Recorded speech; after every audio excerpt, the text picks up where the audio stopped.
Hi guys, I'm going to be giving you an overview of my father's world, exploring countries and cultures curriculum. This curriculum is a unit study, which means that it wraps several subjects. This one would be geography, science, art, music, and Bible. Those all get wrapped into basically one area of study, heavily focused on geography.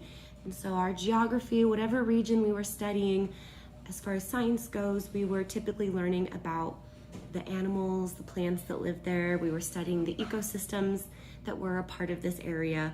That was most of our science. They advertise it as 3rd through 8th grade, but you can go as low as 2nd grade, which is what I did because I had a 2nd grader, 4th grader, and a 5th grader. And she did fine with all of this. What that means is they all get the same assignment. You're reading out of the same books. Whatever work they give back to you or how they process it, it's just going to be tailored to their skill level. So this year we're doing creation to the Greeks. I forget what the following two are, but I believe there's 2 more unit studies, and the way that they've designed it, because it can fit and accommodate even as low as 2nd grade to as high as 8th grade, you can cycle through again. So if you love this curriculum and it works for your family, you can do all 4 of the unit studies. And then if you still have kids that are 8th grade and under, you can start over again. So we could start with countries and cultures and do that one over again. But obviously with them being older, it would be more advanced. And I don't think that it would feel redundant. At first when I learned that, I thought, oh, isn't that gonna feel kind of repetitive and redundant? But especially if it's 4 years in between, I could definitely see where it would be cool to go through it again, because in some ways it feels like you're just getting exposed to these things for the first time and then you move on to something else. So I could see where going through it 4 years later would be really beneficial and would not be redundant, wouldn't be boring. I don't think the kids would feel like, oh, we've done this already. So this breaks down the weeks and continents that we were studying. We're doing, North America, but we went to United States, Mexico, and Canada. And for science, we were talking about forests, deserts, and that one just says general. But depending on the area that we're studying, that might change. This is a 34-week curriculum, which covers the usual 172-day requirement. There are optional 35 and 36 weeks because some people are required to do longer or choose to do longer. So it gives you a bunch of teaching tips and how to use all of the resources. So I'll show you all the books that this comes with if you get the whole thing. What I did is I got the teacher's manual. I think I got the basic package, and then anything that was extra, I just went on eBay and got those for cheaper. This goes through everything, tells you how to incorporate it into your lesson plan. It gives you even a suggested breakdown of your daily schedule and how to fit everything in. How do I fit everything in? So they give you this example schedule. And at the beginning of each new continent that you go to, they'll give you this checklist here, kind of an overview of what you're doing, what you're going to need. This is what week 1 looked like for us. Week 1 was a pretty typical week, I would say. I think there's a little more on this week's Friday than there normally is, just because we're getting started. And then on the 2nd page, there's advanced for 7th and 8th graders. I don't know about you guys, but this stresses me out. It feels too busy, even though they have it all nice and organized with the subjects on this side. That was overwhelming to me. So I ended up writing everything down in my own planner. Plus, I did want to be able to reuse this or resell it. And so I did not want to mark up my teacher manual and planner. So I just would transfer everything into our weekly schedule. And that way too, if I made modifications, like if I wanted to put something that they had for Tuesday, but I thought, I think that might work better on Thursday, I can move that around in our planner and the kids wouldn't get confused by that because they look in my planner for stuff, not necessarily this thing. This thing is more for me. Then for every day they have the materials that you're going to need and what day you're going to need them. Then they break down if there are special notes for certain days they go through. There's Monday's notes. For Bible, we got this cool book called Window on the World. Every week you'll read an excerpt from Window on the World and just learn about a different country and their beliefs, or a group of people and their beliefs, and how to pray for them. Pretty cool. There's always a memory verse. Sometimes it's a memory verse that is several verses long, and so it's broken up into a couple different weeks. So you may start with one chunk of it one week and then add to it. But every week there is a memory verse that you work on Monday through Friday. Friday you quiz your kids on it. Hero Tales. On occasion they'll have something from Hero Tales. These are typically missionaries. So this book, the Hero Tales, is used throughout the curriculum, but not consistently all the time. We had several different books for geography. One of our big ones, is this guy. And this is what we would use to learn about all kinds of different countries. Nice big visuals. Maps. We focused heavily on maps and how to read a map and topography the first several weeks, just because that's new to a lot of kids. We also had this classroom atlas, which was a little more detailed on certain countries. So what's great is that you get all these cool resources that if you want to use them more than they're scheduled, you absolutely can. But they already have every day that you want to go to a certain page. That's all in here. You don't have to go looking through any of this to figure out, oh, when we travel to Mexico, what's all the stuff that we have on Mexico? It's already in here, taken care of. This book is what we used for our vocabulary, which typically landed on a Friday, Thursday or Friday, depending on the week. They would go through and find the vocabulary word. They would write the word and the definition on one side of an index card and a picture on the other side of an index card. And then I'd hole punch those cards and do like a little ring clip, and they'd put those in their notebook. Maps and globes, we went through this book within the first couple of weeks, just talking about how maps are read, how they came to be, different kinds, how to read them. This is also one of the first books that we read. This curriculum, it's heavily Christian worldview focused, and especially with countries and cultures, they're really focusing on exposing kids to how not everybody around the world knows the story of Jesus, especially how not every person's language has a Bible translation. And that's what this one is about, and how to finish translating the Bible into all of the known languages so that every language has a Bible. This book, I made a lot of photocopies. So when we would travel to different continents, this one's continent focused. So bodies of water in Asia. When we go to Asia, I would photocopy a bunch of these pages, and we would just kind of go through them as we could. It was good independent work because the focus of this was not so much to complete it as it was to figure out how to use resources to fill in this information, all kinds of different things. So depending on how long we were in that country or that continent, I would have more pages. Some continents we were there for 3 weeks, some 2. And then these 2 books were cool in that they would have different facts about the countries, the flag, cultural things, language. So I'd photocopy the language page and we'd go over that. They would also have recipes even of certain countries.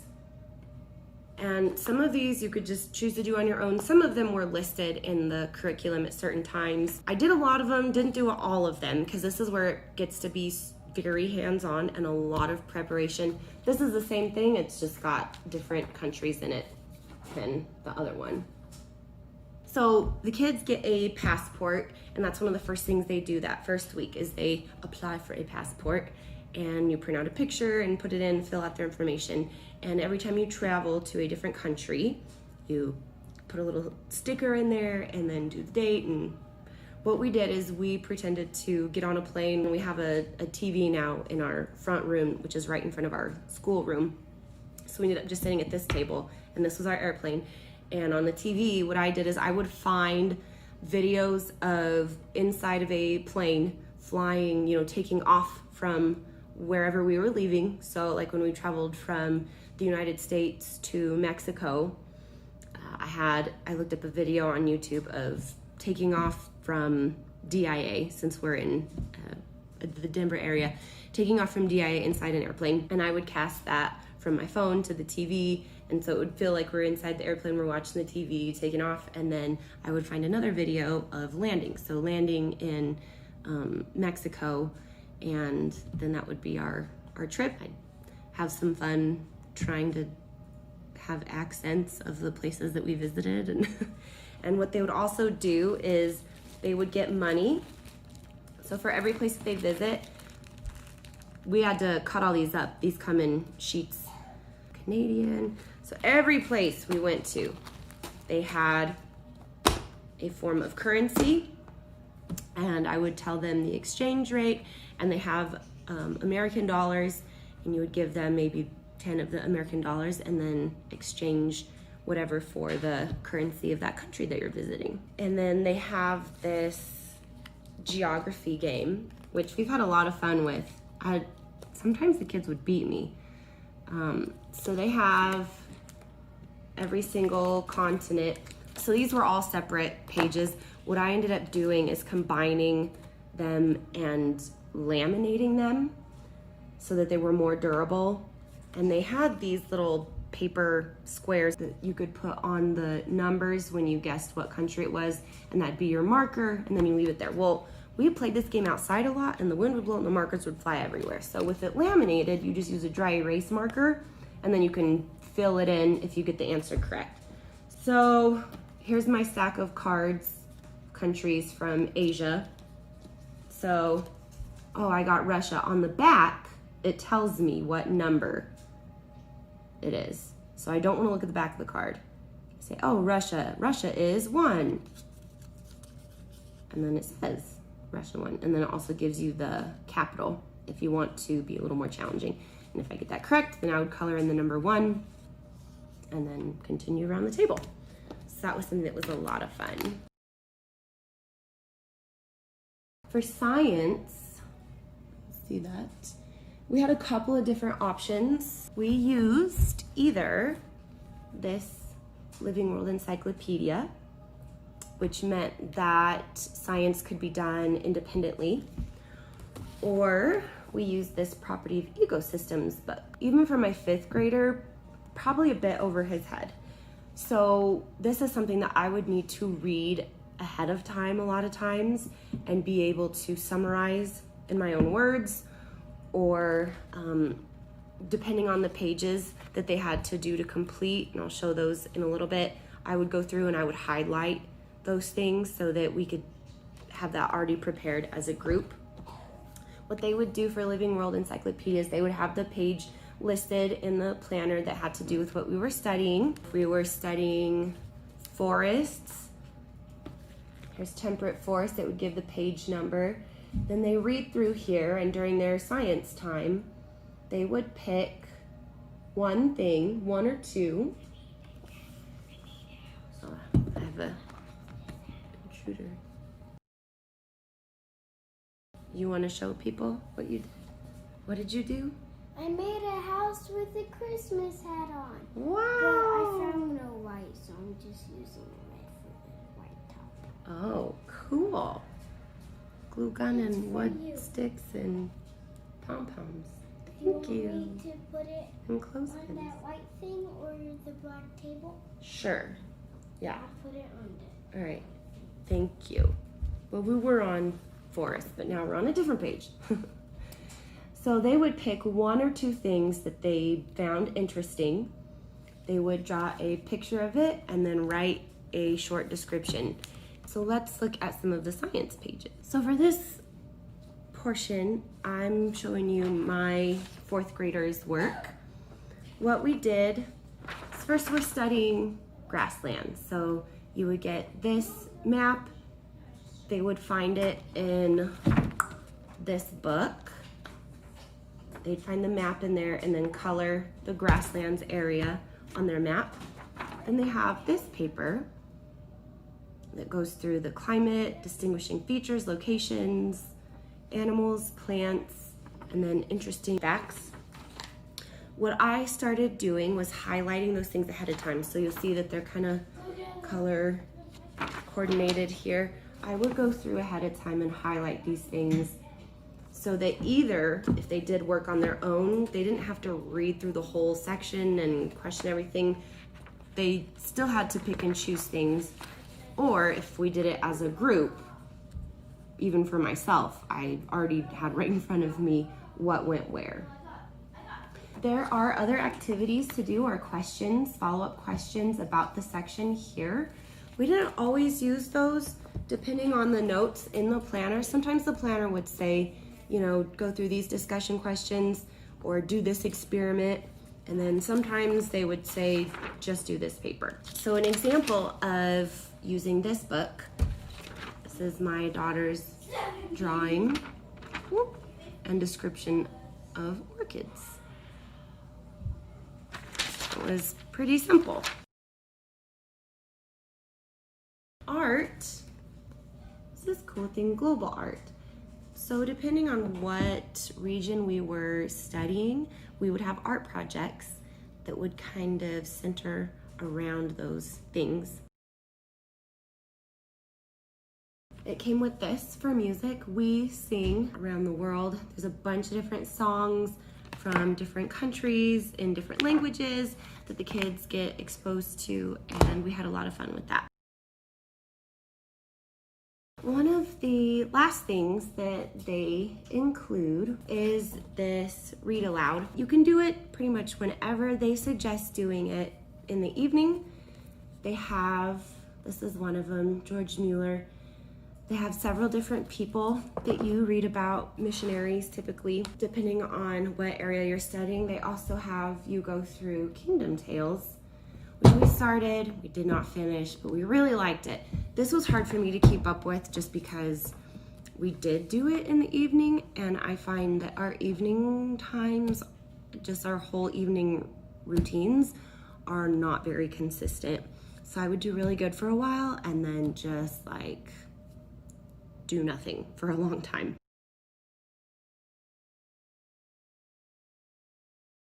They also have in their plan where you see English. Yeah, you see English. They have these lesson numbers. Those correspond with their language notebooks and writing notebooks that they sell. It doesn't come with this unit study because they're bought separately based on grade level, but it is still considered My Father's World curriculum. Their language lesson curriculum is called Language Lessons for Today. This is grade 5. This is a new book that I have for my daughter this year, so it's not marked in yet. At the beginning here, they go through what kind of lessons these are and the purpose. They have poems, which they encourage your student to try to memorize some, if not the whole poem, but they are to be read and discussed. They want to expose your children to these poems and the meanings, different vocabulary words. They might have some discussion questions, some lessons they don't. Sometimes they have them do copy work, which is one of the other lessons from the poem. Sometimes it's copy work from something else. One is a picture study.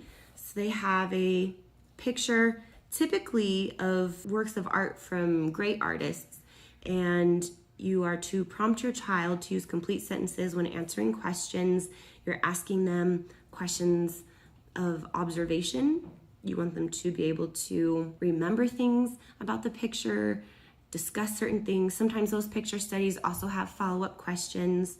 Then there's oral composition lessons. They help develop the thought process needed later for written composition. That just gets them able to verbalize those internal thoughts, but to do it in complete sentences and not just in short, brief answers.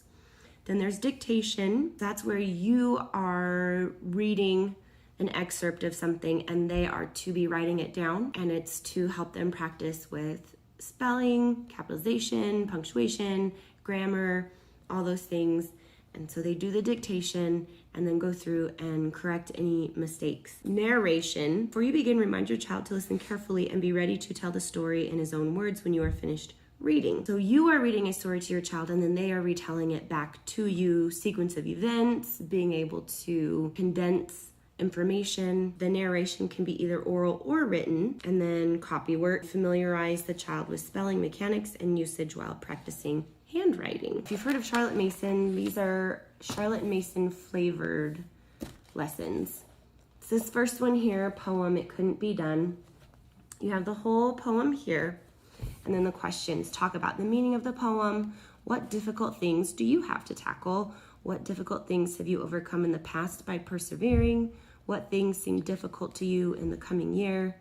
Practice first and then read the poem aloud to an audience. So this one, they don't encourage to memorize, but to practice reading it aloud with expression. Oh, then they have some of these that are more focused on grammar. They're going through what is a statement, question, command, exclamation, the punctuation that's used during each one of those. So some of these things you as a parent need to be available for one-on-one instruction.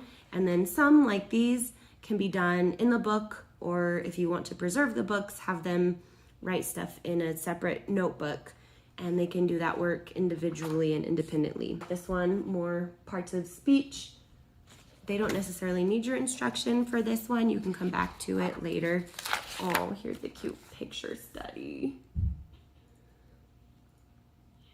So for a while, you just have your child look at the picture, study the picture, and then ask questions. Which are on this page. Who is the artist of this picture? Sometimes they give some background information about the artist. Describe what you see. Tell what you think happened 5 minutes before this scene. Can you find a boy running to the kite? Why do you think he is running so quickly? Tell what you think will happen next. Give each dog a name and describe him. Have someone else identify which dog you are describing.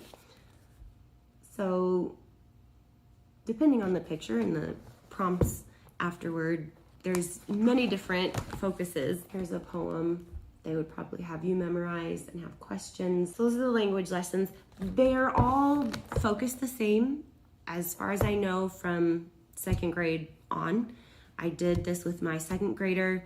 It was obviously more to her level. Being that this is fifth grade, it's gonna be a little more advanced. Then writing skills for today. They have, let's see, this is level B. So this is a new one. I actually didn't have them write in the level A one either. Level A, I can't remember what grade level they suggested use that, but I had my 4th and 5th grader use that. And then level B, they'll be in 5th and 6th grade, and I'll have my 3rd grader start doing level A. Just depending on the lesson, they have them focusing on different aspects of writing. There's a big focus on planning, on organizing your writing, organizing your thought process, on how to build a character, how to build a sequence of events. They have these evaluations that your student is supposed to give themselves based on their final product. Like, this is the best sentence I wrote. This is the reason it is best. I made this mistake, and this is what I learned to help me avoid making the mistake again. This is the sentence showing how I fixed this mistake. Other comments, they focus on, time and place, characters, the problem, setting up your problem, your solution, how do you get there to the resolution. They also talk about different ways of organizing pieces of writing depending on what they are. If they're paragraphs, if they're lists of things. So these are, like I said, they're not sold with the unit study itself, because these are things that you're just doing separately.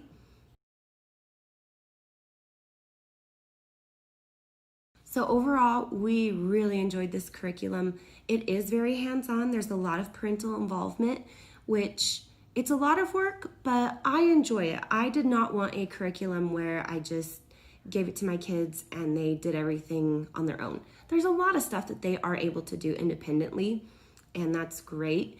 But I liked being so involved in what are they learning, what are they being taught, how do I want to teach them, how do I want to help them learn and connect to these subjects. Fun things that we could do where we made different recipes, we celebrated different holidays depending on the countries we were visiting. I really enjoyed that. I enjoyed that it was so group oriented. You know, we were doing many of the subjects together, or at least doing the same kind of work, and it didn't feel very separated. I enjoyed that. I would say that if you are a person who does not want a bunch of preparation, even though, you know, they have all the lesson plans for you, anything that you go out and do extra, it is extra. There is still a lot of preparation that I did. So if you're not looking forward to that, also none of it was done on a computer. So like if you're wanting your kids to be able to do more work on the computer, this would not be for you. But I really loved it for our family setting and environment. And the only other thing would be, you know, because it's based, they're doing, you know, geography and science, there aren't any tests or evaluations, really. There's the worksheets that they do. At the beginning of the school year, they do a countries pre-test where they have a map of every continent, and the children are supposed to label as many countries as they can, which my children could not label hardly anything. And then at the end of the year, they take another test just to see how many countries they remember. But aside from that, you know, even with the language lessons, there aren't any tests or evaluations. And so I don't know, depending on your style, that might seem uncomfortable to you. I didn't mind it so much, but I am left a little bit wondering, how do I grade things other than making corrections and just saying, try to learn from your mistakes, try to learn from these corrections. Their math was one of the only things that I had actual tests and test scores for. And they don't really give you advice on how to grade things. So that's just kind of up to you. But overall, I would highly recommend this curriculum. I think it's been really beneficial for our family, and I'm excited to use it again this year.